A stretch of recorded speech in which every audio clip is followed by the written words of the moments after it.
As an equine anatomy and biomechanics specialist, I'm actually often asked about the FreeSpace Girth and why it makes so much difference. Particular differences that have been noticed are the alteration in the horse's tail, and that is with the FreeSpace Girth, the tail tends to be held a little bit looser, not clamped down between the buttocks quite so much. Another difference that's seen is that it tends to mean that the saddle doesn't slip quite so much to one side or the other. And the other difference that's seen is an increase in forelimb movement. So the question is, why do we see all those things? So first of all, let's explain about the anatomical connection from the girth area to the horse's tail. You need to remember that the tail is a continuation of the horse's spine.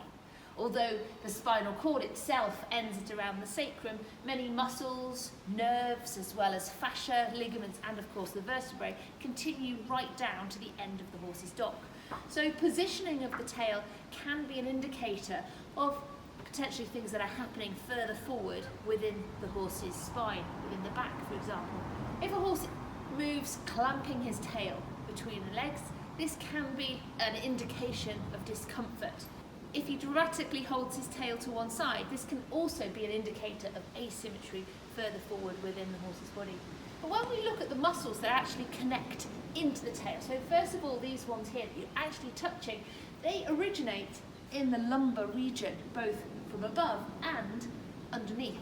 And we think about myofascial connections. The myofascial chain within the underside of the horse's body, the ventral chain or the flexor chain of muscles. So if we start at this end, it includes the tongue and the ventral muscles on the underside of the horse's neck. In between the front legs, and we get to the muscles in this area underneath the horse's girth, including the ascending pectoral muscle. The ascending pectoral muscle attaches to the sternum, up to the rib cage here, and carries on up and onto the inside of the horse's humerus in this area. But this ascending pectoral muscle also very closely connected into it.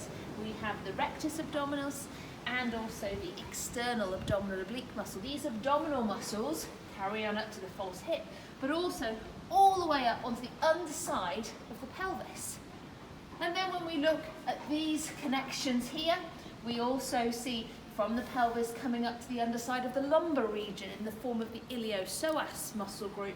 And then of course we're back into the tail again, because where did these ventral tail muscles connect into?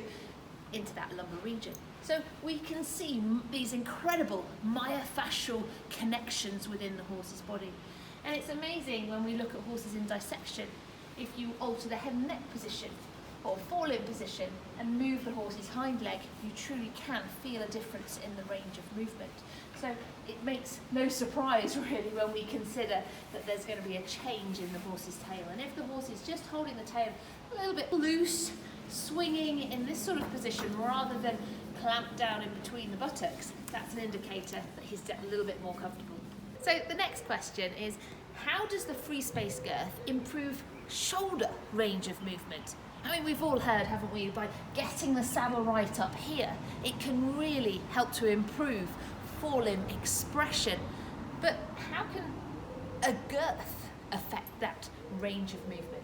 Well, the answer comes back to the muscles that are connecting into this area. And for this, we need to take a closer look at the ascending pectoral muscle. So I'm just going to undo the girth so we can have a closer look at the ascending pectoral muscle. Now, when we come down here, the ascending pectoral muscle, you can see in this area just here. It's a bulge just here. And if you look closely, really get down underneath, you can actually see the left and right sides coming into an apex, pointing towards the back of the sternum in this area here. Although we can see it here, this ascending pectoral muscle carries on forward, attaching onto the length of the sternum. But then at this point here, in between the front legs, it actually carries on up and attaches onto the underside of the humerus. And we've just actually cut out very, very roughly here a scapula and a humerus about the size of Rodney's here. So I can feel that little bit of bone there representing this bit here. I can feel the spine of his scapula. So his scapula scapula and humerus is lying in approximately this position here. Now that ascending pectoral muscle that the girth is lying over comes up on the inside and attaches up to this area here. So this area where the girth, where this FreeSpace Girth pad is lying over the top, giving a little bit of extra freedom and movement, comfort to, is attaching into the shoulder. So of course it's going to allow it to come forwards and up in movement as well as backwards. So that direct connection right into the horse's shoulder joint is really going to help to improve that range of movement. To answer the last question, how does the FreeSpace Girth help to reduce saddle slip? Well, for this we need to talk about the symmetry or asymmetry and the cause of asymmetry within the horse's ribcage and back. And we'll start off actually at the horse's hindquarters. This is the powerhouse of the horse. This is where a lot of the energy is created to send the horse forwards. In many ways we can think of the hind limbs a little bit like pogo sticks. But if those pogo sticks are working asymmetrically, if one hind leg is pushing more than the other, if there's asymmetrical leg length, so an asymmetrical conformation or an asymmetry within the muscle bulk, this can alter the symmetry in the positioning and movement of the horse's pelvis. Now, because the sacrum, you can feel the sacrum up the top here, is fixed really strongly onto the ilium at the sacroiliac joint. This joint is not designed to move like a stifle or a hip, for example. Very, very little movement there, so that when the horse pushes, the forces are transferred symmetrically or evenly through to the rest of the horse's body efficiently. If there was a lot of movement in that sacroiliac joint, the amount of muscular effort required to keep the movement, the forces going through the body would be huge.